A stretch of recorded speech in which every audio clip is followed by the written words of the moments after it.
archived on the city's website. Other individuals and the media may be also audible and/or visual recording this meeting. All electronic devices are to be switched to a non-audible function during committee meetings. Approval of the agenda, item 1. Madam Clerk, are there any changes to the agenda? Yes, Madam Chair, there are some changes to the agenda. Delegation requests. Delegation request 6.1, Dr. Sally Palmer has requested an amendment to her delegation request. She now represents the McMaster Community Poverty Initiative rather than the Hamilton Social Work Action Committee, and that request is for a future meeting. We have 2 new delegation requests, 6.3 from Carolyn Buck and John Sharp from Pickleball Hamilton, respecting a request for funding to repurpose unused tennis courts to pickleball courts to be managed by Pickleball Hamilton, and that's for today's meeting. We also have request 6.4 from Sherry Selway from the Canadian Federation of University Women Hamilton, respecting the crisis with social assistance rates with a focus on how women and families are particularly affected, and that is for a future meeting. We also have a notice of motion, 12.1, empowering youth leadership and civic engagement. That's from Councillor Nan. Then, although not a change to the agenda, the presentation for item 9.1, respecting recommended projects from Coming Together to End Homelessness, call for applications 2019, report HSC 2004, has been published on the meeting website and hard copies have been circulated today. Thank you, Madam Clerk. May I please have the motion and a seconder to approve the agenda as amended? Councillor Nan. Second by Councillor Jackson. Will we require electronic vote?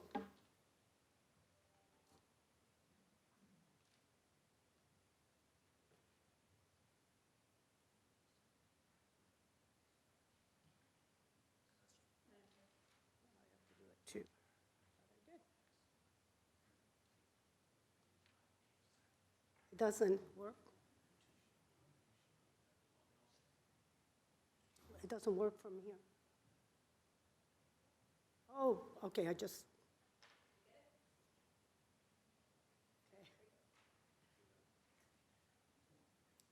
Motion is carried. Declaration of interest. Are there any declaration of interest?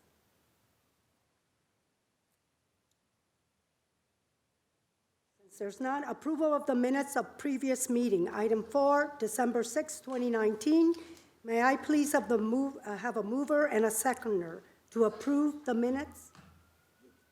Minutes of December 6, 2019. Councillor Nan? We'll require electronic vote, please. A seconder? Councillor Jackson, thank you.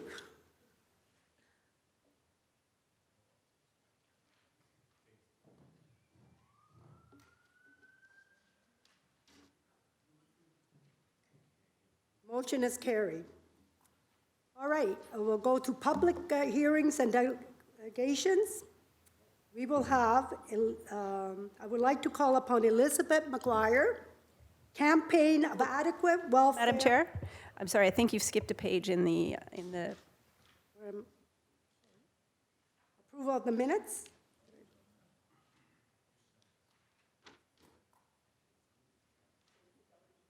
Okay.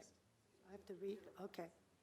Delegation of requests, item 6.1, Dr. Sally Palmer, McMaster Community Poverty Initiative, respecting the decision of the Ontario government to give no cost of living raise to social assistance for 2019 and the escalation of food prices in 2019 for a future meeting.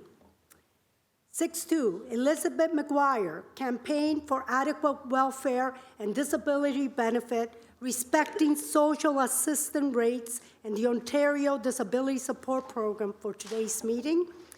6.3, Carolyn Buck and John Sharp, Pickleball Hamilton, respecting a request for funding to repurpose unused tennis courts to the pickleball courts to be managed by Pickleball Hamilton for today's meeting.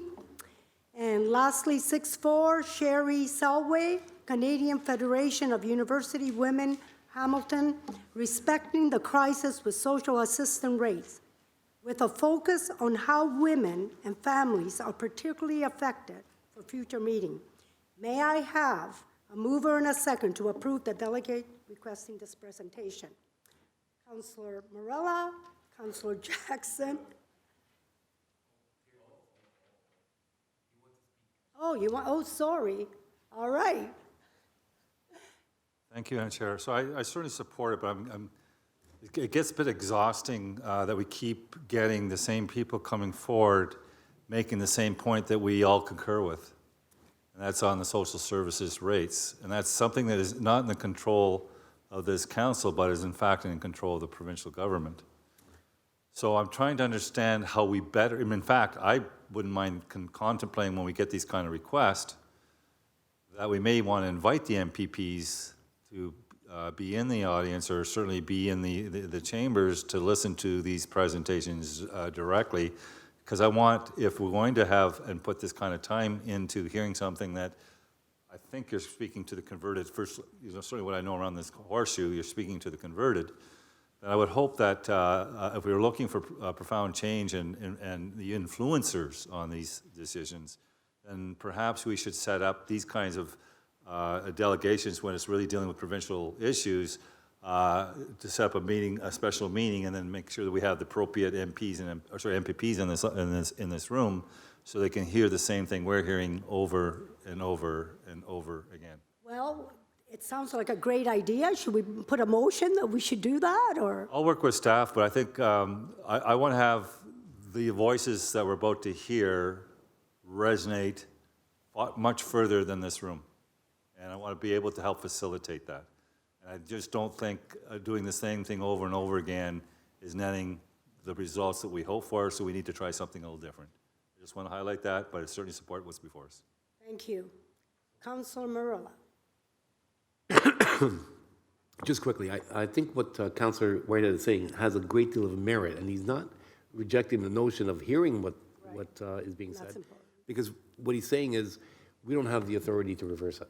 And as everyone knows, the downloading file is a complex one that many people don't understand because of its complexity. But half of what we tax for, nearly half of what we tax for, we don't control.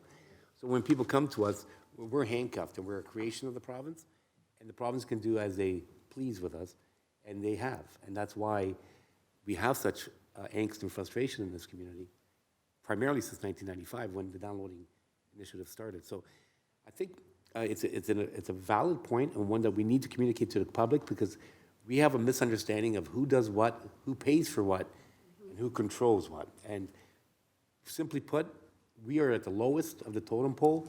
We frankly don't matter because we're not part of the constitutional agreement under the Federation of Canada. And we only exist because the province allows us to exist. So if the province wants to do harm to the public, we can say it's bad, but we can't reverse it.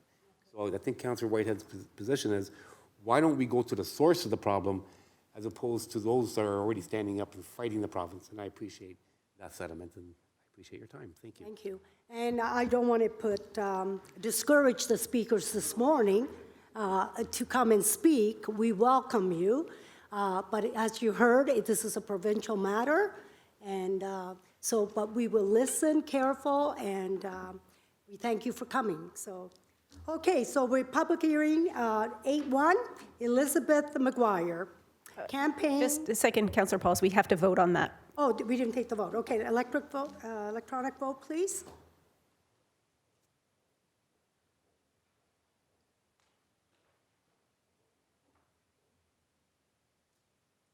Okay, thank you.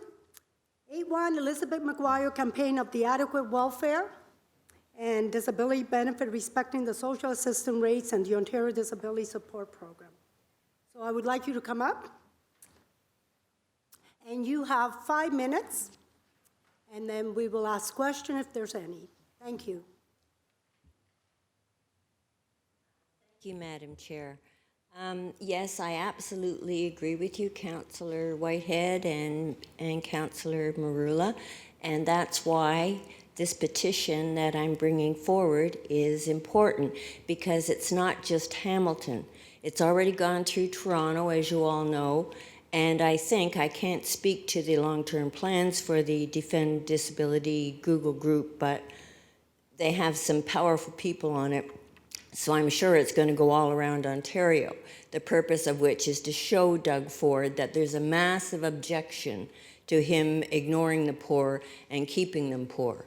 So to that end of taking our message to Queen's Park, we've already made one trip. We met with politicians, but they were friendlies. They absolutely agreed with everything we said. So we're trying to put together another trip, which perhaps talks to only PCs. Let them hear, unthreatened by, you know, liberals boo-pooing them and things like that, and us growling at them. But sit down and have a talk with PC MPPs in Toronto at Queen's Park. Arrange a day with just the PCs and sit down and talk to them and let them know the reality of what they're perpetuating. Because this is 2020 and people are expected to live on $733 a month. I mean, that is lunacy. It is so disrespectful of a large swath of people. We have more proposals that we have, but I don't want to talk about them today. But this is something we can do to take a step forward. We're on a continuum with other cities moving forward with this petition, I hope. And if it passes today, I know there will be a wonderful cry out of joy amongst people in the community. And our Facebook page, when we mentioned we had this motion today, got a good response. So people are looking for, you know, some concrete steps forward. And you're absolutely right. I mean, I get tired of talking about the same things too. I mean, it's always, it's not enough, it's not enough, it's not, give us more, give us more, give us more, give us more. And it's always met with, you know, deaf ears. So we have to do things differently. Hence our first trip to Queen's Park and, you know, our upcoming one as well. But we are a small committee with no resources. All we have are people who are determined and are not going to give up. And we're one of the last grassroots groups left in Ontario right now. Many have just folded by the way, but we still keep going. So we have to speak for all those people who are now unrepresented in their communities. So I want to thank Councillor Jackson for agreeing to make the motion at this committee. Thank you. We do have, are you finished? Or? Yes, I'm okay. finished. We do have some questions, so Councillor Marula. Just through you, Madam Chair, and welcome, and I really, really appreciate your efforts. I think it's really important that we bring these to the forefront, particularly if the media can report on it and understand that we have to put pressure on the provincial government. And in saying that, I think it's also important to recognize through you, Madam Chair, that the ODSP itself is problematic in the level, but the Ontario Works file is even worse because we have a number of people on Ontario Works presently who are not eligible for ODSP, but they should be, and they're being held hostage within that poverty environment because of the application process and the fact that they process applications similar to insurance companies. They deny you the first time, automatically. I've never heard of anyone being accepted after the first attempt. I think that's kind of shady in many ways from a bureaucratic standpoint. And I don't even think it's political. I think it's built into the bureaucracy. And then you have to reapply and you have to provide more information. And then generally speaking, the second time, it could be approved, but I'm hearing more and more often that it's going to a third application process and more documentation and the length of time. And in the meantime, people who are legitimately disabled are only collecting $700 a month. That's really, I think, the primary focus of us right now is to try to ease the pain of those thousands of Ontarians who are stuck and being held hostage, who are disabled, but yet aren't being given the amount of money to sustain their livelihood. So in all of this, I'd like to address that particular component because that's been a long-standing problem in Ontario and one that hasn't been reversed most recently. So through you, Madam Chair, in your experience, could you elaborate on that and how you've dealt with that in the past? Certainly. There is a document that was written a couple of years ago. It's called Denial by Design, and it was a research study of the Ontario Disability Support Program, and proved that, it was a no-win situation. I mean, you would apply, and it was a crapshoot. And even the people on the ODSP administration would admit that there seemed to be no rhyme or reason. People would shoot me if I announced this, but at the beginning of January, Jennifer Laidley, who you may know was at ISAC for many years and was quite productive when she was at ISAC, and one of the things she did in January, shortly before she left for BC, was do a webinar on the changes coming to ODSP and OW, and it's worse than it's worse than we can discuss here, but that's another meeting at some point. But what we did by finding out that he was going to change the definition, set up ODSP sign-up clinics, which have been running now monthly, and will keep running until there's a change in the definition, and hopefully there won't. But the most important thing about this is the number of clients or patients who are getting approved. I've heard of 2 of the 300 or 400 we've done that got rejected. And of course, the legal clinic immediately picked them up and started the appeal process. So these shelter doctors that are working at these clinics are just phenomenal at looking at a person, doing a few tests, and seeing what problems they have that are maybe not on the surface. And I have to agree with you, anyone on OW for a couple of years is going to have health problems. You can't live a proper life on $733 a month. You can't.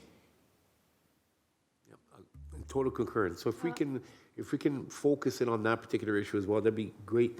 I'd be greatly, I would appreciate that greatly, only because that's one of in over 30 years of working with people on the ODSP. That's one thing that's always concerned me, particularly in 1995, when the definitions of, now since 1995, it's changed 4 separate occasions. And every time, people are falling through the cracks. So it's a bait and switch thing. So everyone's focusing in on the Ontario work thing from a political perspective, because, there are some people out there that want to punish people on welfare. But what they fail to realize is that they're punishing people on welfare that should be on disability, and they're not able-bodied people. So we need to really, really focus in on those individuals and help to protect them from the powers that be. So I appreciate your time. Thank you. Yeah. And I also appreciate you coming, Elizabeth. It's citizens like you that take the mantle and move it forward for the attention of our provincial government. So Well, I'm not alone. Members of my committee are... Committee, which is great. We all work together on this, so thank you very much. Yes, a few more questions. Councillor Jackson. Thanks, Madam Chair. Elizabeth, I always enjoy listening to you. I learn from you, and you're so well-spoken and researched, and thank you for coming in. And you mentioned about your campaign for adequate welfare and disability benefits. You said we're small, and yet, did I understand that you may be Hamilton-based, but you go beyond our borders in helping those that are on social assistance or ODSP? Madam Chair, through you to Elizabeth, maybe further elaborate on that? Well, we have had requests to set up ODSP sign-up clinics in other communities, but again, it's a matter of resources. We can't go to other communities and show them how to set up clinics. Anything that happens in Hamilton, of course, is noted by the larger community, especially when it comes to social services, because we're considered to be more avant-garde than any other community in Hamilton. So, like when I get home and tell the Defend Disability group that it passed today in Hamilton, fingers crossed, there'll be a shout out, throughout Ontario of all the people who sign up on that Google group. And then it'll move forward to another community and further on. So indirectly, yes, we do impact other people. They want to do things that we do here. I know when the basic income pilot was launched, The ministry told us that they wanted people to follow the Hamilton model. Yes. Well, the Hamilton model was just us going out flyering and approaching people on street corners and at Good Shepherd and Mission Services and, and that. And it was just outreach. We're so fortunate to have people like you, Elizabeth, in our community. Elizabeth, unfortunately and sadly, do you see this is almost deja vu from the mid-late 90s, that you're fighting these cuts and the fight again from what was about 20 years ago? Madam Chair, through you to Elizabeth? Or is it different in some way? No, it's very much the same. When you think that in 1994, people were getting $663 on social assistance, and today they're getting $733, like $50 more. Rent, food and everything else went up exorbitantly, and it's tough for those on the bottom rung. So, and thank you, Elizabeth. And so the motion here that I'm going to move, seconded by Councilor Marula at the appropriate time, you're satisfied with the various parts of this, knowing that we're your vehicle, and with hopeful support today and at council next week, this can be used further to embolden your campaign and your advocacy, and wishing you all the best of luck to convert and convince to reconsider the mines at Queen's Park. Madam Chair, through you. Yes, there was a further request in the motion that a letter be written by the mayor to the municipality mayors, and that it become a group project of the different cities and towns. Okay, I can add that as another part then, Elizabeth, okay?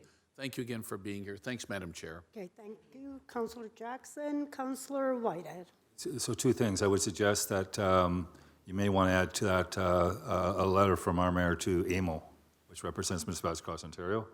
Secondly, with the good work and the advocacy, and everyone has busy lives, and I think I want to, because I don't think there's much debate here. You're speaking to the converted. I like to move up the motion so we can deal with it now, Madam Chair. So I'll move that. So seconded by Councillor Morella. And would you like to read then the motion? Oh, okay, will do. All right. Thank you, Elizabeth. There's no more question. May I have Just- a mover and a seconder? So we're going to move to Receive the right? delegation first, and then to change the order of the agenda. Okay. So we will, voting to receiving the, okay. It's not elected, carried, okay? And, yeah. Now we're going to vote to move up the motion. Councillor Whitehead, seconded by Councillor Nan. All in favor?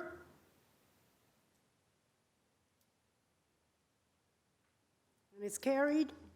Councillor Jackson.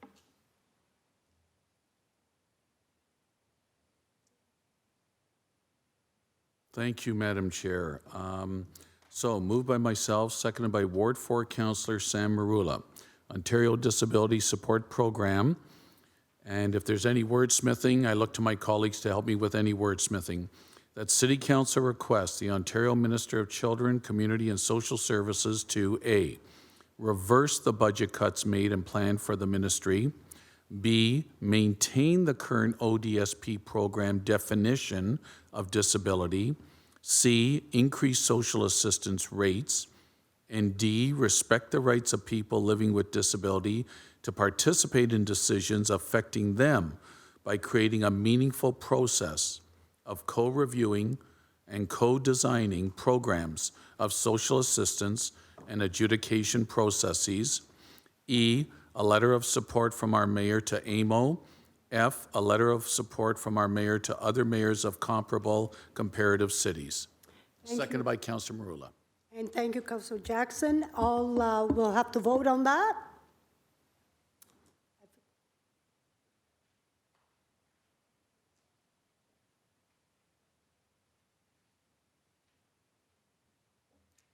And And it passed. That's great. Thank you. Yes. All right, thank you again. Okay, 8-2, Carol Buck and John Sharp, Pickleball Hamilton, respecting a request for funding to repurpose unused tennis courts to pickleball courts to be managed by the Pickleball Hamilton. Would you like to come down? And you also have 5 minutes, and if you just go over, we'll request for someone to move it.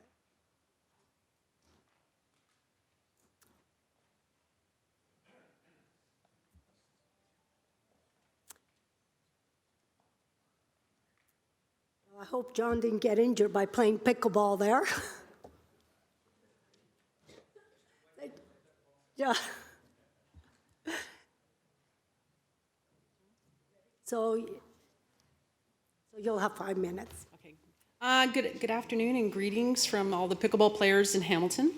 My name is Carolyn Buck, and I am currently Vice President of Pickleball Hamilton. With me today is John Sharp, a member of our Board of Directors.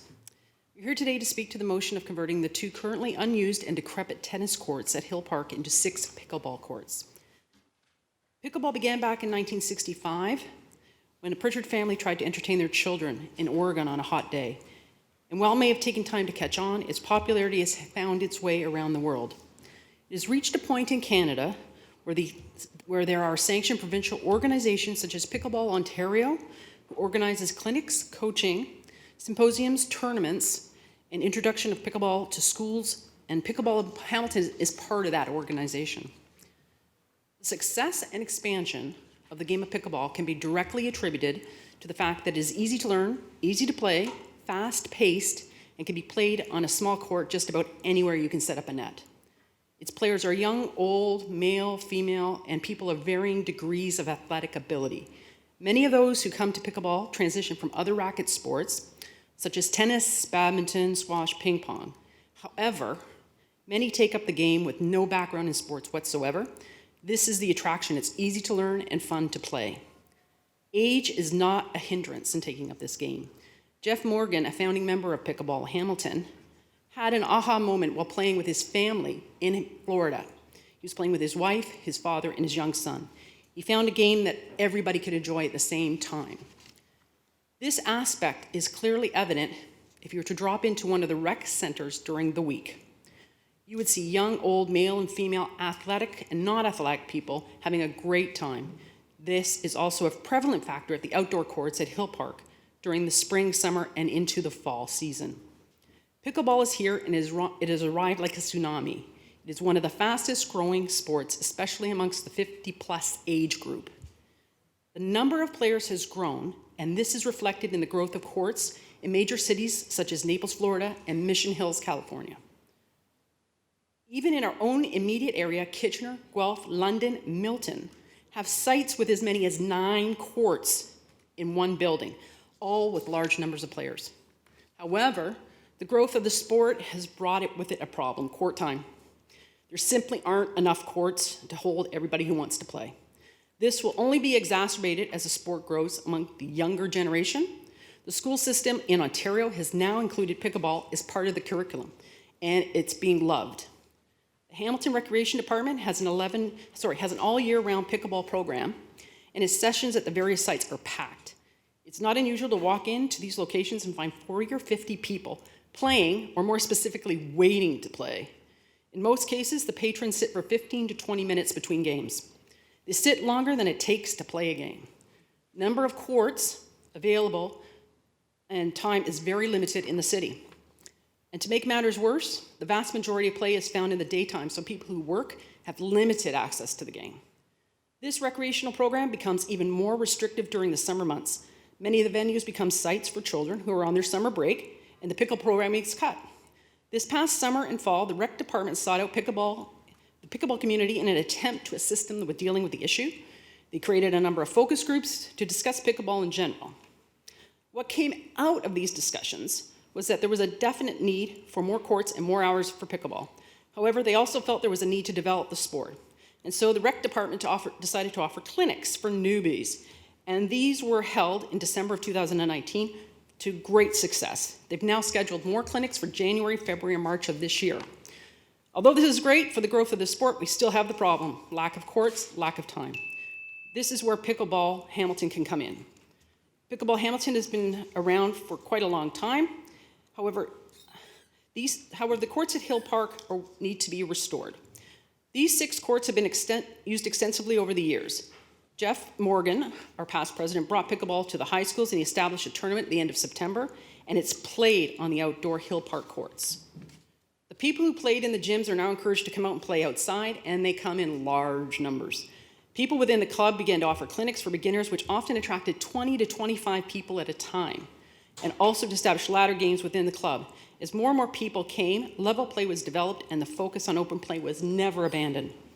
Each weekday morning sees experienced players on duty to teach newbies. The program has been growing steadily. The Pickleball Hamilton Association has developed a fine reputation with a number of world-class players. However, with all of this came the same issue: court availability. Daytime play has also grown. I don't want to interrupt you, but it's all right. Can I have a motion for someone to extend?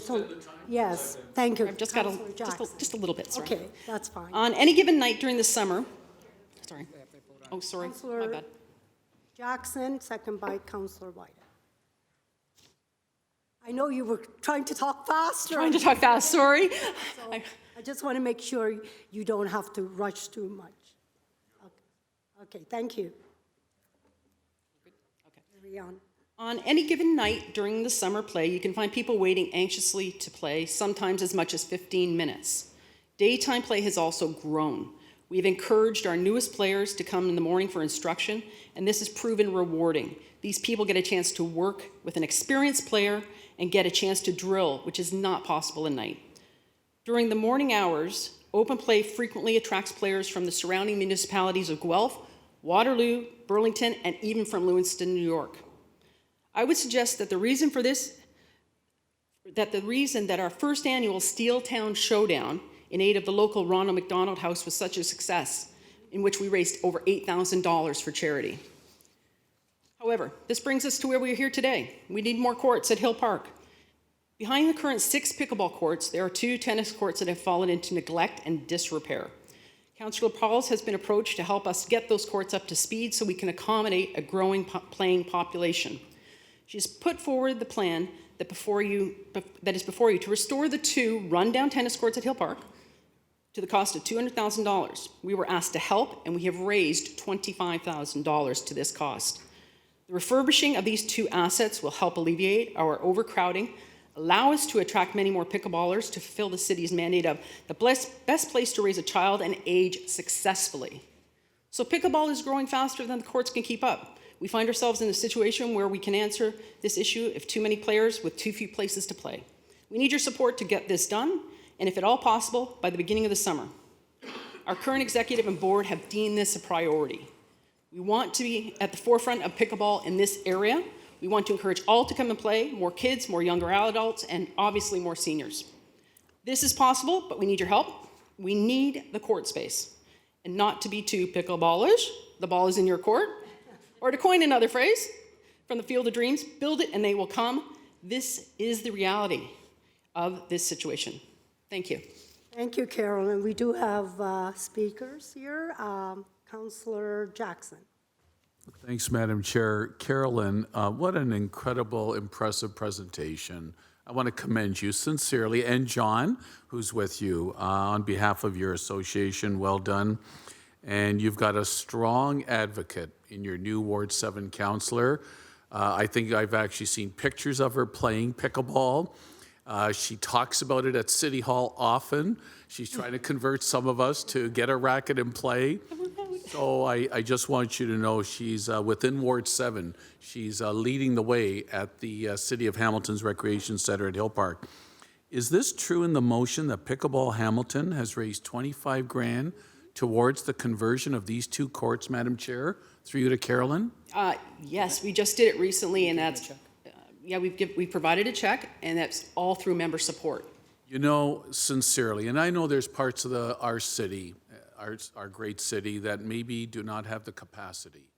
But I've always encouraged volunteer groups, and I've done that in my own ward, so I've tried to lead by example, encourage them that if they need council support financially for some form of recreational program that otherwise the city may not have the budget for, to encourage them to do some form of fundraising, not the entire amount, but even a symbolic amount that would show council the seriousness of what the members truly desire from a social recreational standpoint.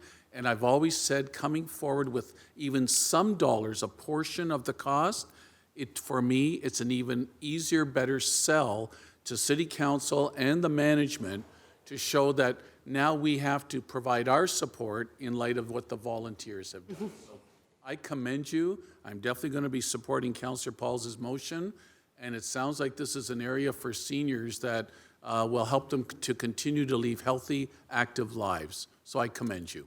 Thanks, Madam Chair. Thank you. I also want to say, I got a call from the association, we need more pickleballs. And I thought, okay. So I talked to Chris, and we thought, if they could raise a little bit of money. And they raised the money, I think, within, what, 1 month? 3 days. 3 days. That's how much they love not only the sport, but getting people together. It's such an important thing. And I remember coming to your fundraiser when you gave the money to Ronald McDonald. It was packed. It was wonderful. You raised $8,000, and that's what sports does. It's not just about sports. It's about getting together and seeing a need for others, and then we could raise money even for others, because we're healthy to do that. So, but I just want to say, I played with Chris there, and we had such a great time. And who won? I don't know if it was Chris and I. But we had such a great time. So first of all, I want to say thank you. Thank you for showing your passion. And I want to say that the tennis courts at Hill Park, they are an eyesore, really, right now. There's weeds growing. It's dangerous as well, I think. And when I went there, I said, something must be done. So I thank you for raising the money, and we're going to deliver what, we are set to do with the motion. So all the best. Thank you. And Thank you very for much. coming. Thank you. Yeah. Oh, you have a speaker. Oh, don't. You have a speaker. Thank you, thank you. I don't know anyone that exemplifies healthy living than the good chair of this committee, Esther Pauls, and it's such a refreshing entry to this council, because she brings a health and a spirit and an invigoration and understanding of to live healthy, you have to live active, and pickleball is certainly one of those contributing factors. So I want to highlight that, but two, my support, unfortunately, is going to be conditional, and that is that Esther Pauls and Tom Jackson enter into a mixed game on the opening of the Hill Park courts, and I want to be there with my camera. Thank you. Thank you, Terry, for your kind words. I really appreciate it. I want to tell you, I was in Florida over those holidays, and there was, I think, about 55 courts. It was packed, and I'm talking about all ages. Up to 80, 85-year-olds playing. It is amazing. It's a health. And you know what I'm glad about, why it's at Hill Park as well? We have Sackville there. Sackville, they play indoors. So so it's amazing. And all our rec center, it is full. So thank you for your presentation and for your passion. Great, Thank you. Okay. Councillor Jackson and Councillor Terry Whitehead, second that. Okay, may I have the motion to remove? All in favor? Carried. All right.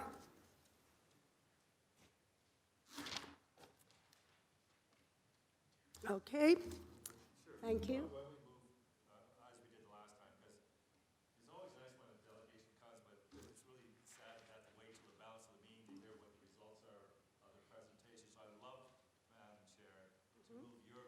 Motion forward right now, so we can have a vote and the delegation can see the results. Okay, that's great. Who, seconded by Marella and Tom Jackson? Second? Oh, Terry, and, okay. Okay, great. Okay, moved by myself, second by Councillor Whitehead. Oh, can I give the chair to Councillor Nan, please?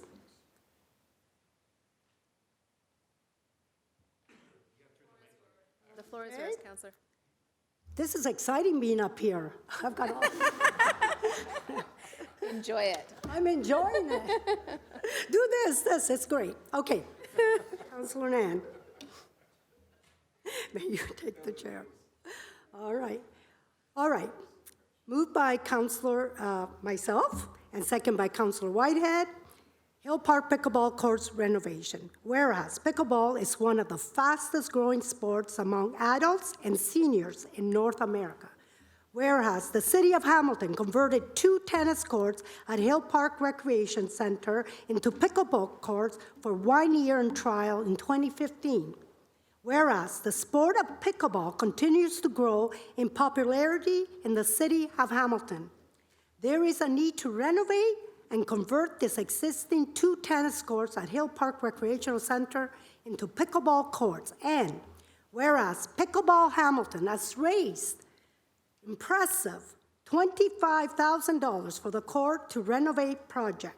Therefore, be it resolved that the funding of the conversion and the renovation of the existing 2 tennis courts into pickleball courts at Hill Park Recreational Center project ID 4241909-701 in the amount of $200,000 be funded accordingly. $175,000 from the Ward 7 area in rating reserve account number 108057 and 25,000 raised donation from Pickleball Hamilton to be approved, and that the mayor and the city clerk be authorized and directed to execute and require agreements and auxiliary documents respecting the conversion and the renovation of the existing 2 tennis courts into pickleball courts at Hill Park Recreation Center, which such terms and condition in a form of satisfactory to the city solicitor. Okay? All Supporting comments? yes, I do have supporting comments. I've said before, when I asked them if they really wanted to do it, they said, we'll get the money, and in 3 days, they raised the money. And I'm excited because it's going to benefit us all. Okay, thank Very you. impressive. So the motion is before you, moved by Counselor Paul, seconded by Counselor Whitehead. Electronic vote, please.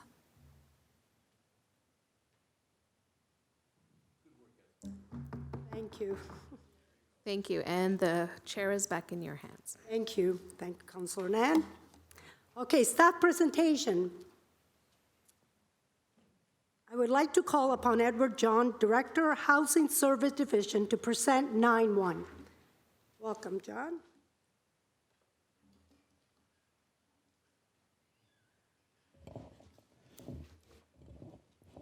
Good afternoon and Happy New Year to Chair, Committee, and members of the gallery. I think you may be looking at a future pickleball convert at this rate, Yes. so no, very excited. Well, I gave. Well, I know Particularly you run, so. I do run. I do like the no athletic ability needed part. Yes. Thank you. I do go incognito to the gym. Thank you. So I am pleased to do today's presentation. This is the culmination of work and effort in our communities, not only in the past years, but since our last iteration of federal homelessness funding. It represents a commitment to a rights-based approach to housing, understanding that home is the foundation, and is a person-centered approach to service delivery. I also really want to take some time to recognize the tremendous efforts of my team. I know I am the one here at the podium presenting this, but I did invite them today, and they are sitting in the gallery. The tremendous effort that they have gone through to deliver this, the work within the community, and the approach that they have taken. So in terms of a brief presentation overview, I will take you through the vision of the document, the intent, obviously, at this basis to have our action plan, that is, the home is the foundation. We have the role of the federal government in the 50% reduction in chronic homelessness, and then provincial push of 100% reduction in chronic homelessness by 2025. I'll overview the call for applications process, the extent to which we ensured it went through an equity, diversity, and inclusion approach, as well as the role of the Indigenous community entity. And then I will finally end in terms of the next steps going forward. You'll often hear throughout this presentation me refer to this idea of a coordinated system approach, and I will take you through what that means. From a federal reaching home homelessness approach, the funding requires Hamilton to implement a coordinated access, implement system-wide database, and track outcomes relating to reducing homelessness. It is by working together in a coordinated and well-defined system that we can best respond to a person or family's homelessness crisis. We will use limited resources, but maximize housing outcomes and housing stabilization. With all efforts combined, we anticipate seeing incremental decreases in shelter occupancy over time. We will be person-centered, understanding the strengths and needs of individuals and families. We will promote choice and self-determination and provide empathy and support in the midst of the crisis. And I do have a quick video just to show which will really put into place this aspect. I've always wanted to say roll VT, but it doesn't really work when I have to press play, so here we go. Hopefully this works.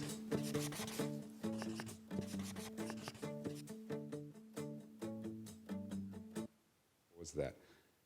True story, my nickname at high school was Y2K, because every time I touched technology, it destroyed it. So bear with us. It still is. Y2K. Do you know how many times we practiced this before everybody was in the gallery? I truly, truly knew this was going to happen. There's help on the way, right there. Here we go. I was going to say if it fails, I could do interpretive dance, but I'm not sure that would go over any better. Here we go. We all want to end homelessness, but it's hard to do with a system that's disconnected. In Hamilton, people who become homeless risk staying homeless for long periods of time. Some might even fall through the cracks.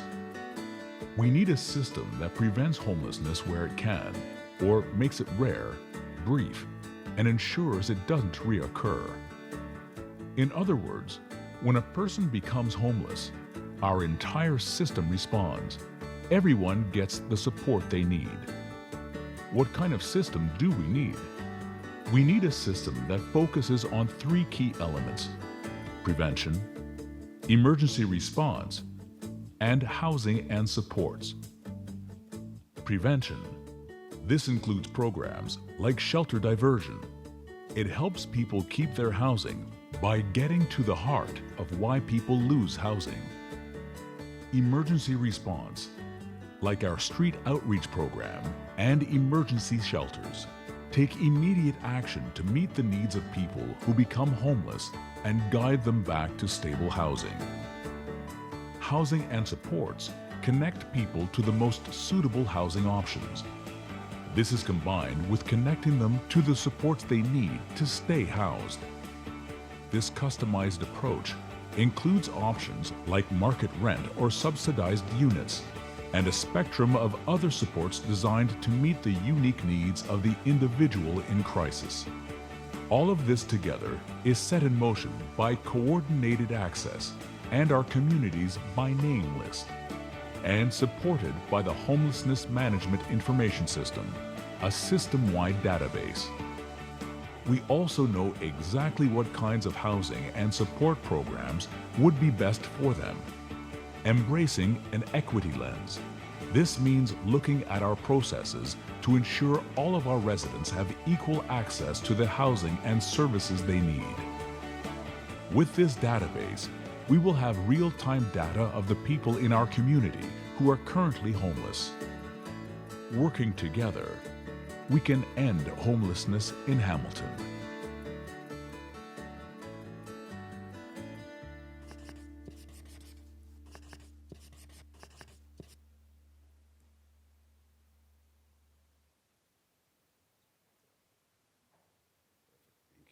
Now I can have assistance.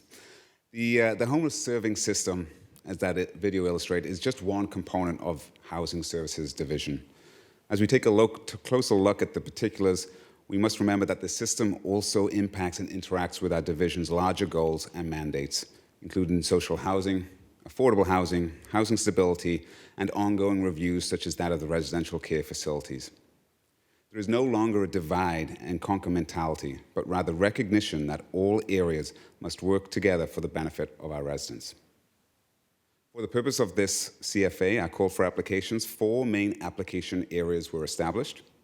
That was prevention and diversion, for that supporting people to keep their housing. There was assertive housing-focused street outreach. This was to support individuals sleeping rough to access housing directly or through a shelter stay. Transitional housing, so the modernization of this program to promote a path to permanent housing. And finally, housing with supports, support to find and secure housing, and in-home supports tailored to meet a person's individual circumstance. In terms of the process, the City of Hamilton plays different roles according to the funding sources. We are the service manager for provincial funds and the designated community entity for federal funds. These roles require us to play an active role in the distribution, coordination, and monitoring of these investments. We are accountable for the outcomes these investments aim to achieve in our community. In the CFA process, we combined 3 funding streams for a total of $7.5 million. From the start, we dedicated 20% of federal funding to the Indigenous community entity, resulting in a mainstream approximate value of $6.5 million, with an Indigenous stream of approximately $1 million. There were 30 applications received totaling $14 million in funding requests. So once again, to speak to the work and effort to get to this point, obviously much demand, much intent, but limited resources to go forward.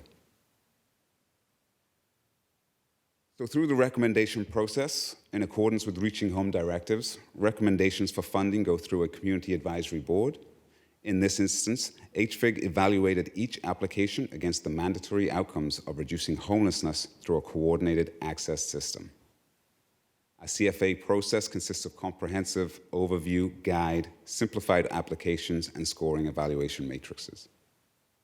Leading up to the call for applications, city staff hosted several public events, discussions, and information sessions, once again to ensure potential proponents understood the funding objectives and desired outcomes. Recognizing continued shift to a systems approach, and this required greater consideration and assessment on how these outcomes were coordinated and delivered. The Homeless Funding Implementation Group, HFIG, satisfied the federal requirement for Community Advisory Board, and they were provided training and onboarding sessions to successfully fulfill their obligations.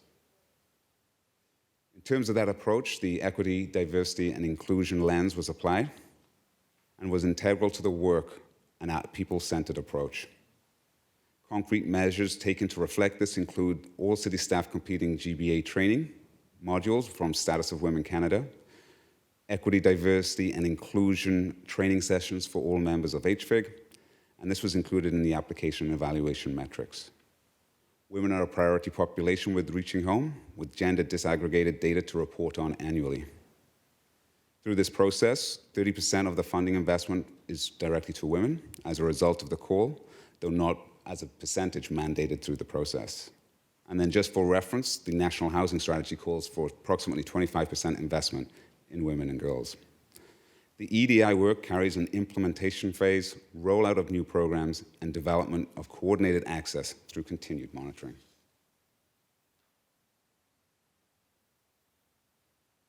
I will provide a brief overview of the recommended programs per application stream, which fall under, as I mentioned, the categories of prevention and diversion, transitional housing, housing with supports, and assertive housing-focused street outreach.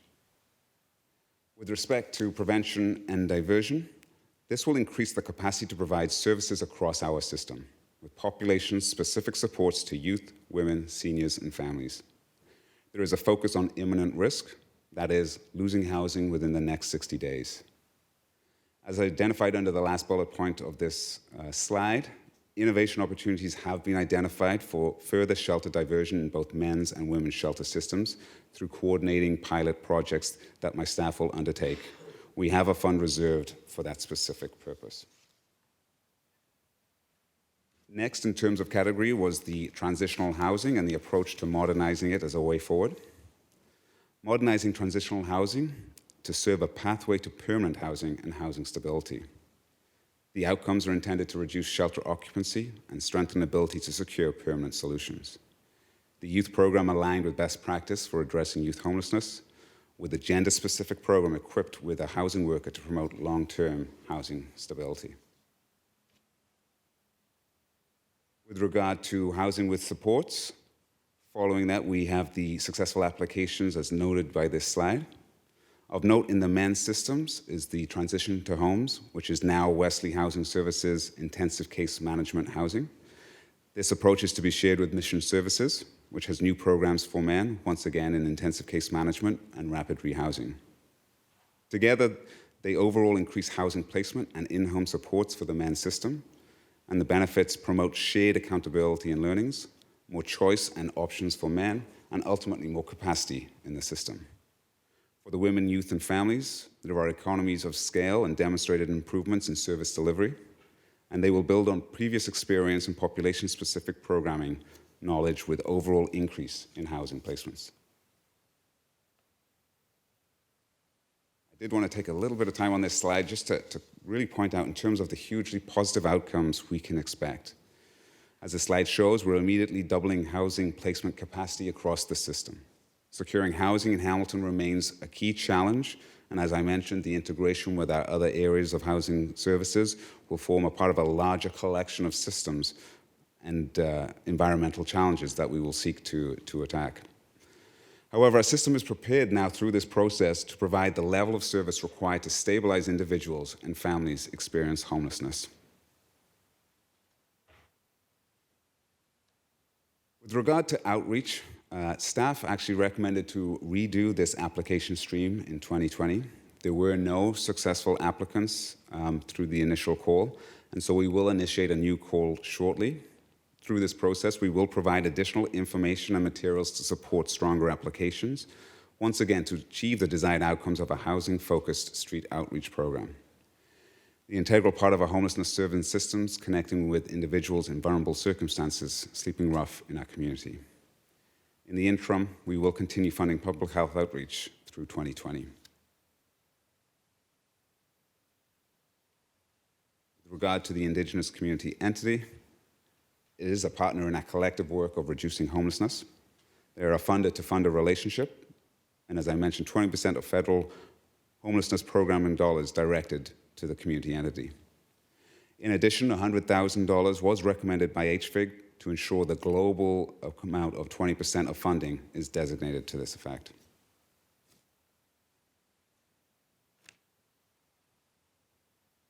And finally, I wanted to take a little bit of time to review one unsuccessful application that came highly rated through the process, and that was the low barrier permanent housing for women that was put forward by Good Shepherd Nonprofit Homes. The proposal speaks to a need for permanent supportive housing for those individuals who are homeless with complex medical needs. The reason it was not recommended through the process was a result of the cost, which was prohibitive to be funded 100% through the CFA process, and the identification of the need for a financial partner or other funding source to contribute. Cyclical funding envelopes are unsustainable for such a concept, and so it has actually been the review of staff to put this forward to the exploration with the Expanding Housing and Support Solutions for Women and Transgender Community Subcommittee in order to explore those potential options for success and to bring this forward into fruition. And with that, I'm very pleased to take any questions that you may have. Thank you, John. We have a speakers list here. Thank you. I know a number of years ago we were looking at funding, and we talked about corporate nonprofit, and Good Shepherd came up, and I think at that time we were looking at over $11 million they were receiving in tax-supported funding. They provide excellent services, but the question begged itself, should we be putting all our money in one organization when we've seen in the past what happens or what the potential is in the context of risk? So I guess my question is, we don't seem to be trying to diversify the supports within our community in regards to funding to meet those needs, we're going to the same organizations that probably eat up the lion's share of the funding now. Has there been any thought about the risk behind taking that approach? Through the chair to the councillor, and certainly risk is always debated as we go through this process. I think as you start to see through my presentation and through what we're trying to achieve, we did a lot of community engagement in terms of how we see the need for this funding to actually deliver different outcomes through a different process. And those that were successful were selected on that basis. I would argue that it was, I know they were awarded a fair amount in terms of the available funding, but the funding available was spread through a number of our community partners. And I think what we have is a fairly robust entity in terms of the group that are able to respond to that call.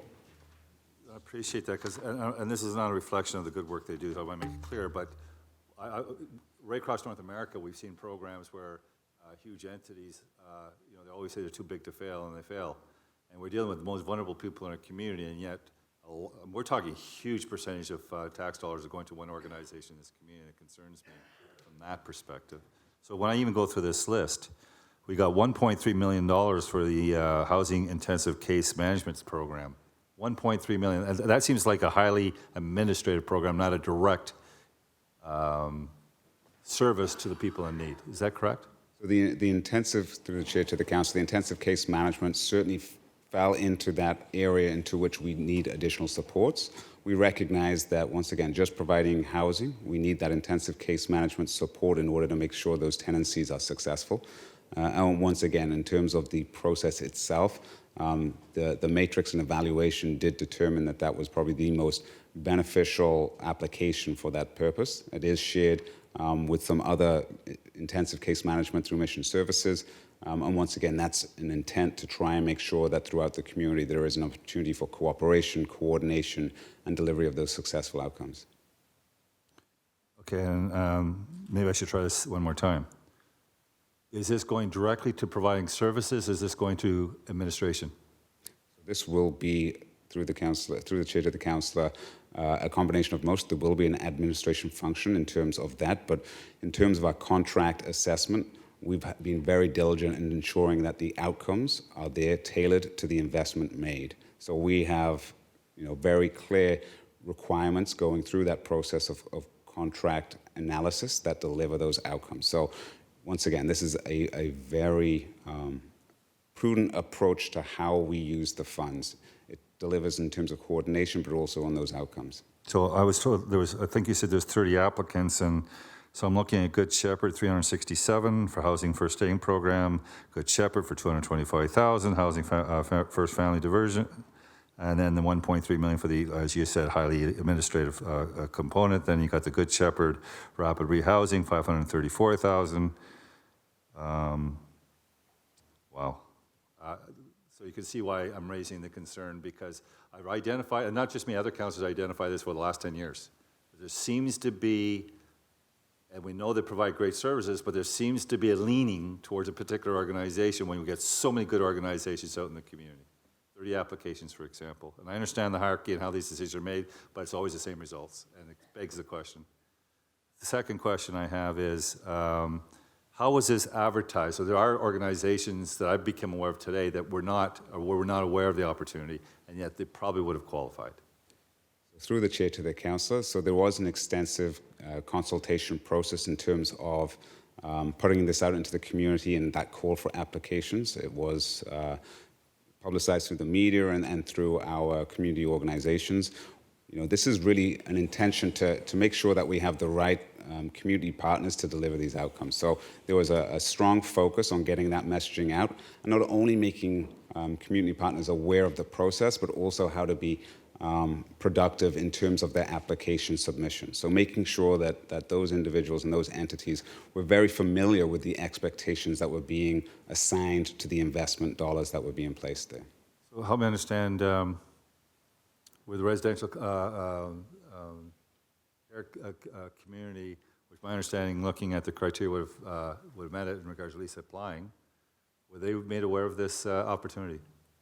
How would they be made? Through the chair to the council, both the RCFs and the shelter programs were separate block funding, so those areas of funding were not subject to the call for application, so they maintain their funding envelopes going forward. This was in terms of the categories provided where those discussions were taking place. Appreciate that clarity. You indicate that there wasn't a success for a particular program within this funding envelope, and there's a surplus left from this funding as identified in your report. Is that differential earmarked for that particular program that you're going to go back out for, the outreach program? Through the chair to the council. So we do have reserves left over. One is to go back in terms of a recall for the outreach program. So we do want to work with those that submitted applications and anyone else in the community who thinks that they may be able to submit an application to work with them to get a successful application going forward.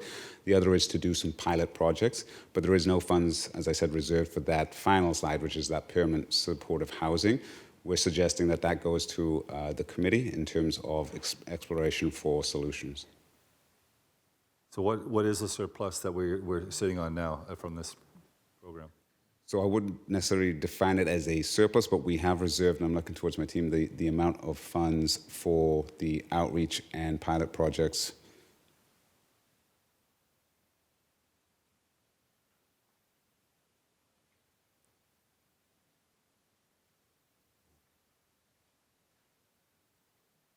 Through the chair, we have a surplus of 268,120, and of that, 100,000 was recommended to go to the Indigenous community entity for their process, as well as the remaining 168,120 was recommended for developing shelter diversion programs within the men's shelter system and the women's shelter system.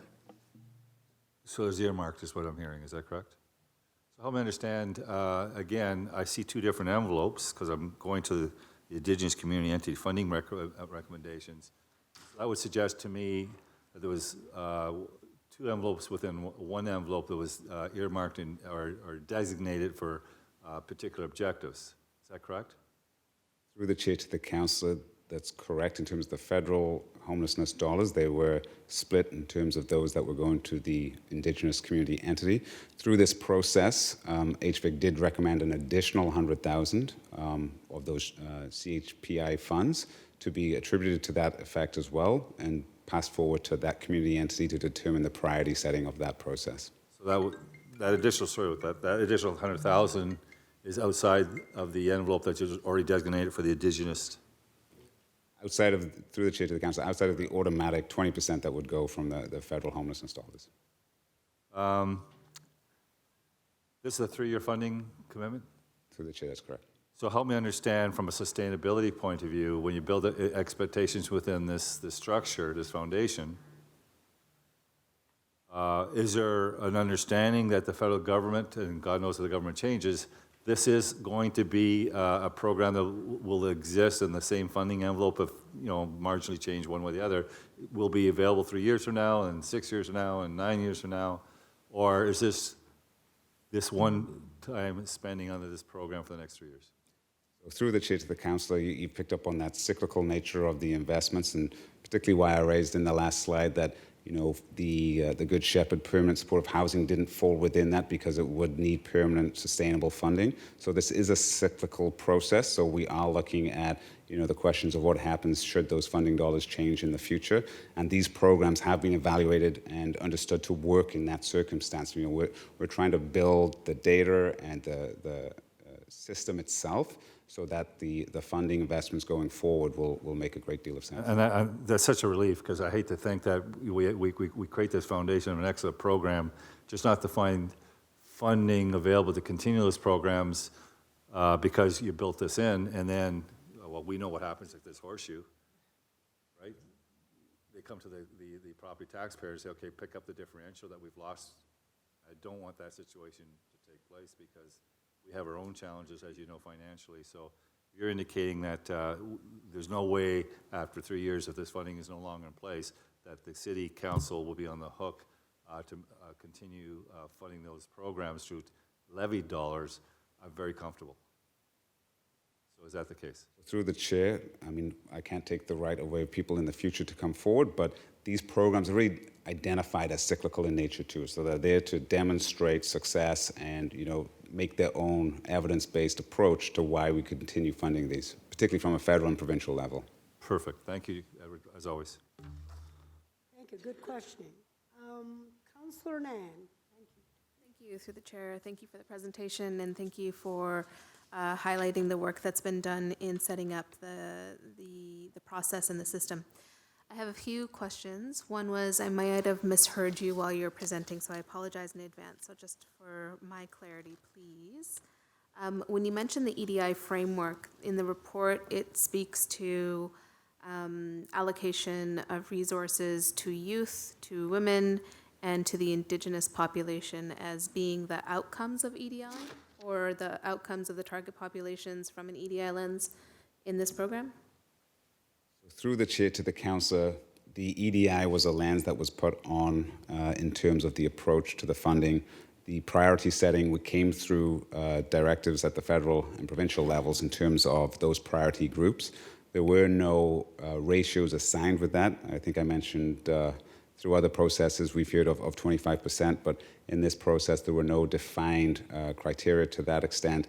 However, through the process we did hit that 30% mark. And in the process, did we see any other target group applications in terms of populations with disabilities, populations that are focused on housing for racialized or immigrant communities? The reason I ask is whether it was the Advisory Committee on Housing and Homelessness or the Persons with Disability Advisory Group, I can't remember which of the two, perhaps a combination, mentioning specific challenges faced by our population with persons with disability in housing in Hamilton. I'm going to quickly look over your shoulder to my fabulous group, but I do not believe they were identified as a priority group. Maybe I'll let you, Lisa. Or any applications coming in to address that specific population concern in Hamilton, which we do know. Through the chair of the council, I'll just defer to Yolisa, who may be able to add some information to that process. Okay, through the chair, there was a number of those considerations built within the applications. So, for example, if a particular application was focusing on serving women, there would be reference to the diverse population of women that they could be serving. And I think moving forward in our implementation phase, and using our system-wide database system to gather real-time information, we can monitor these aspects a bit closer. So if I'm hearing it correctly through the chair, the goal is being able to see the impact as we monitor who is served? Through the chair, as the new programs would be implemented, we would be able to see who is being connected to in the community, who is homeless in our system, and ensure that there is prioritization accordingly. And at the very least, being able to see that information from a demographic and data perspective, I think is going to be helpful for housing services with this kind of focus citywide. So I think that the efforts have been, I know, probably complex on some level in terms of creating the system, but it's the data that is going to help us drive ensuring our investments are landing to the most vulnerable populations facing homelessness and housing precarity in our city. So I'm hopeful, although always impatient, recognizing that this is a 3-year cycle. One more question was looking at, 1 second, bear with me, just going through my notes.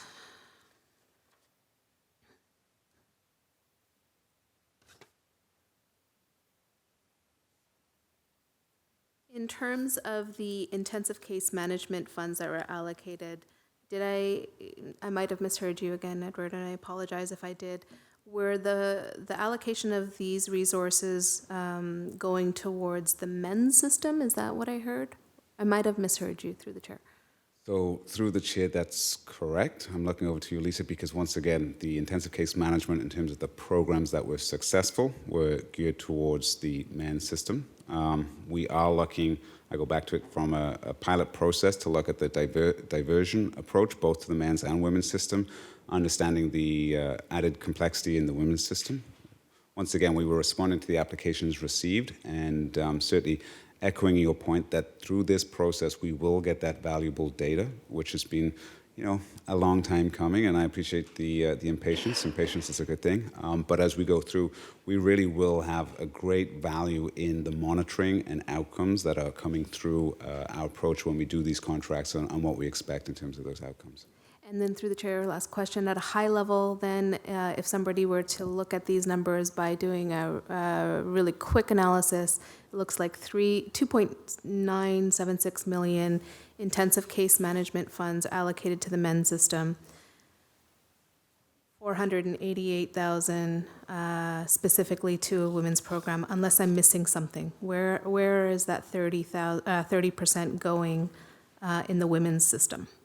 And through the chair, I'm seeing a hand signal to my right, so I'll let you, Lisa, start, and maybe I can finish.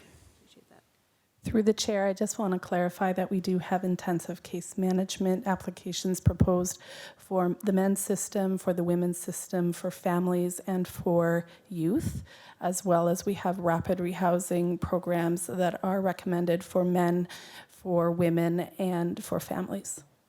So if I'm hearing this correctly, you're saying that women, men, and families are being served through the allocation of funds in rapid rehousing and in intensive case management? Through the chair, that is correct. Okay, so there's an integration into those programs servicing women and families that is within the allocations that were approved, and then there is one separate project focused on the complex needs of women. Is that, I don't want to simplify, but I do want to hear it clearly, if I could, please. Through the chair, that's a rather good overview in terms of what we're trying to achieve.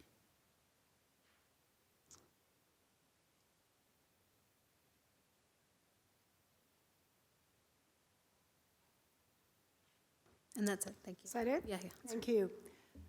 Councillor Whitehead, second. To move to the receipt of the report. I want to move at the right appropriate time, move the actual report with a great big thanks. And also, not only am I impressed with the work in his new portfolio, Edward Johns, which I want to thank him very much, but it is important, and you did that today, which really impresses me, to bring the team that worked towards the report and bring them into this horseshoe and understand how much we appreciate the work that each and every one of them do on an everyday basis on behalf of taxpayers in this community, and certainly on behalf of those at risk. Thank you. And I would like to ask a couple of questions. Are the $14 million, Edward, that you receive an application, and we awarded, how many? 7 million? 7.5. What, in 3 years, the ones that weren't successful, can they reapply? So through the chair, we're actually going to be actively engaging with most of the applicants in terms of their submission, not just putting them into a holding pattern until our next funding cycle comes around, but also trying to engage them to see if there's other solutions outside of the direct financial support through this process that we can see some of those gains and some of those outcomes come through. We also want to provide education in terms of where their applications may have fell short and where they could strengthen that going forward. So there will be that opportunity. That's good to know. Edward, I'm impressed that the housing target from 2018 to 19, you doubled it. Everything almost doubled, so it's very impressive. So thank you very much. Okay, may I have the mover and a second to receive? Speak. Oh, sorry. Okay, may I have a move? Okay, Councillor Whitehead to receive the motion. All in favor to receive the report? Okay. Sorry, that's to receive the presentation. To receive the presentation. All right. All in favor, everybody? May I have a mover and a second to approve by Councillor Whitehead and second by Councilor Nan, and we will need an electronic vote.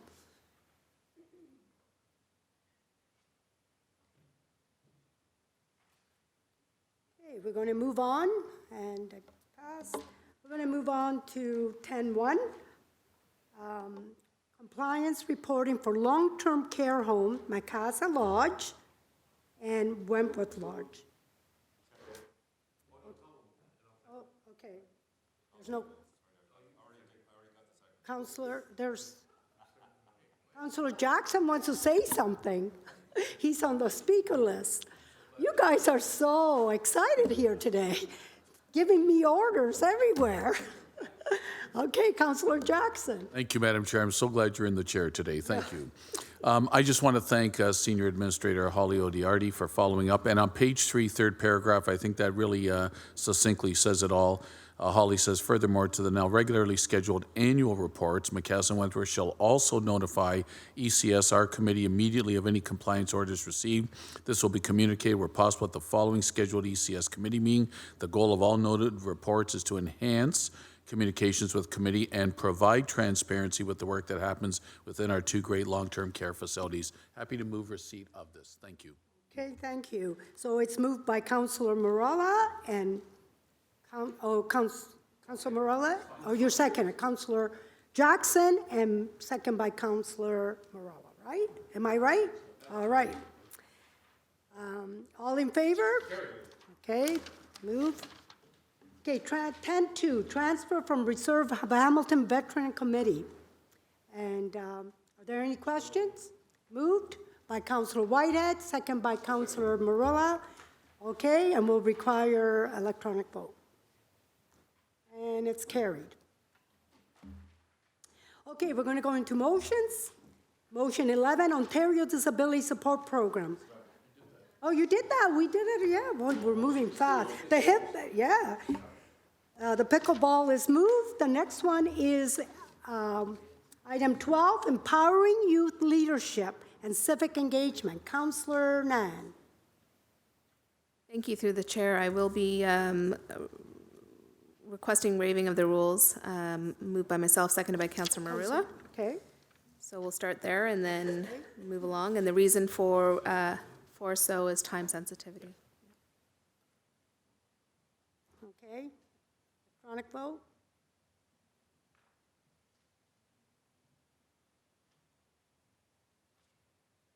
All right. All right. And the motion is before you, empowering youth leadership and civic engagement, whereas civic engagement and civic education are core components of enabling young people to lead and act in an informed way, whereas Model City Hall Hamilton is the first conference in Canada to offer high school students the opportunity to experience municipal politics and governance at no cost, and whereas Model City Hall Hamilton is doing direct engagement of high school students throughout Ward 3, and whereas supporting excellence in youth-led initiatives is a practice of putting equity, diversity, and inclusion in action, therefore be it resolved that 1350 be forwarded to Model City Hall Hamilton's 2020 conference from the Ward 3 Cell Tower Fund, account number 3301609603, and that the mayor and city clerk be authorized and directed to execute any agreements required and ancillary documents in relation to the funding Model City Hall Hamilton 2020 conference with such terms and conditions in a form satisfactory to the city solicitor. This conference will be taking place this month. I'm very excited to be supporting it. There is a number of young people from Ward 3 who will be participating in it. I think as somebody who benefited from participating in model provincial legislation in British Columbia, I think I was at the age of 17 when I got a chance to sit around a parliamentary table and practice what it meant to move ideas into motion and then into policy. And, those small experiences as a young person, and there was a million other experiences between that moment and being around this horseshoe, but that's the impact, especially for marginalized young people who otherwise feel like their voices are not heard. So this is an opportunity not only to lift up participation of young people, but most specifically, equity-seeking young people. Thank you, Councilor Nan. That's Moved by myself and seconded by Councilor Marilla. okay. All in favor, electronic vote, please. The motion is carried. Okay, general information, amendment to the outstanding business. Moved, okay. You have to go somewhere, right? No. Okay, Councilor Whitehead. And I want to thank my colleagues. I'm going to make the announcement now, and I'll make it at council on behalf of my constituents that I have a personal crisis that I'm going to have to take care of. My mom, at 84 years old, and somebody I'm very close to, is being transported from Sudbury to Elliott Lake, and she's going to be in total isolation. There's no family members there. So I am taking the first shift with the critical time frame of 3 weeks. I'll be leaving right after council Wednesday night of next week.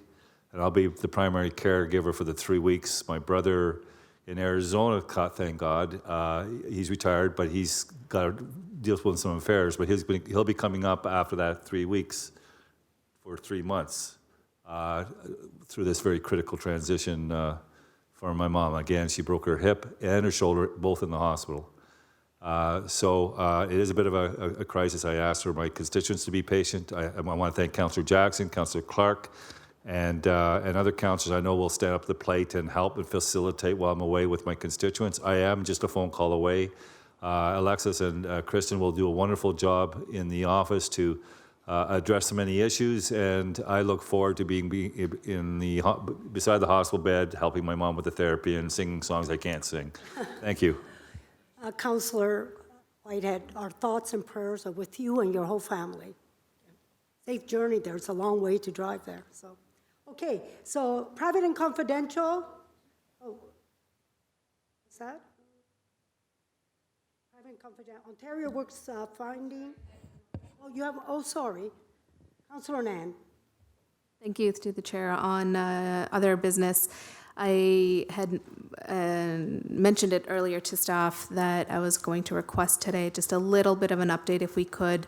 I know that staff have been working in an interdivisional way to develop an encampment strategy, but I just wanted to get a quick update on where things are at, given that we are in the heart of winter and homelessness and encampments and informal structures are being erected but also taken down. So if I could, through the chair to staff, just a quick update on the encampment strategy, where we're at and where we're headed. Through the chair to the councillor, more than welcome to provide that update. I would also acknowledge that we are bringing forward a report fairly shortly that will once again go into some detail in terms of the approach, how we intend to communicate. As you are aware, there's no encampment that's the same as any other encampment. So what we're trying to do is really make a robust approach to this. There is a lot of divisions and departments that become involved at some point, and what we're trying to do is align that communication so that we do not have issues where there's an absence of communication or the right level of action. Certainly from our approach, the team's already there for a people-first, people-centered response, understanding the resources we have and the issues that we face. So it is ongoing, it is a work in progress, and we are looking to improve how we do it. There will always be a resource issue that we will touch upon in the report, but certainly we are looking to see how we can improve within our divisions and with our departments on how we respond. And there will be discussion of a communication strategy on that basis. Once again, understanding the confidentiality often involved and the pre-planning, but it'll be a fairly detailed report in that respect. I appreciate that. And the final question I have, and I absolutely appreciate the sensitivity around a communications protocol, and I appreciate one is being established, but being very clear when we do get that robust approach report back, that there is clarity around the ward councillors being notified when an encampment is being taken down, in advance of it being taken down. Thank you. Thank you. Thank you. All right, we'll go for private and confidential Ontario Works funding. Members of the committee, do you wish to Madam go Chair, move into a we're not quite there yet. We still have to vote on the changes to the to item 13, to the changes to the outstanding business list. Okay, may I have?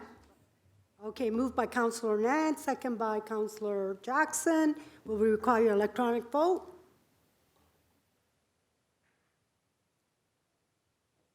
I'm trying, Councillor Burrow, I'm trying to hurry up here. Okay, private and confidential, it's passed.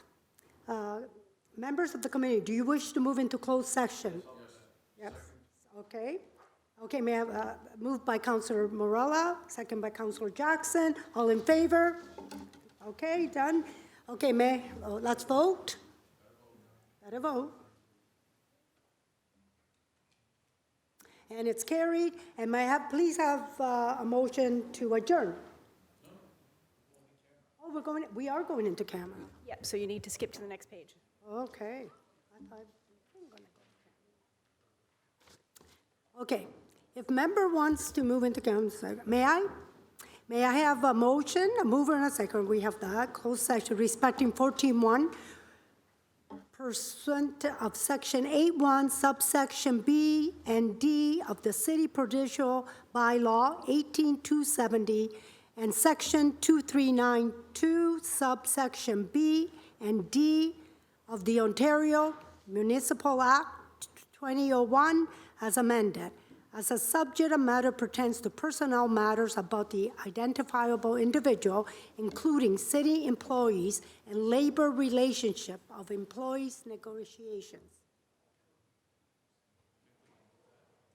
And we did just take that vote, but yes, you're right to read it first. Okay, will require electronic.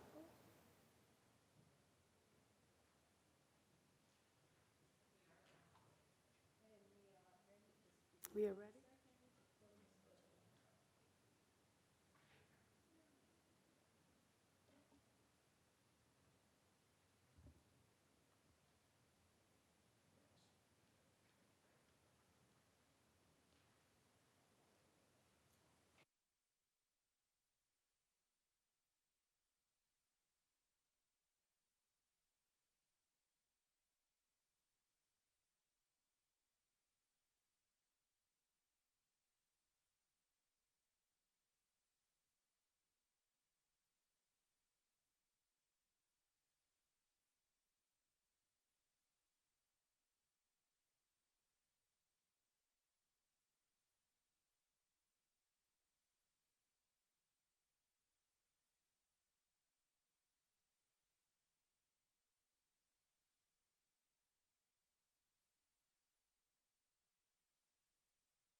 Open in session. Motion, may I have the mover and seconder? A couple of minutes? Okay. Okay, may I have a mover and a seconder to adjourn? No, first you have to receive the report. May I? Okay, may I have a mover and a second to receive the report? Councilor Whitehead, Councilor Marola, all in favor? Carried. And may I have a mover to, and a second to adjourn? Councilor Whitehead, Councilor Nan. Thank you. Thank you for your help.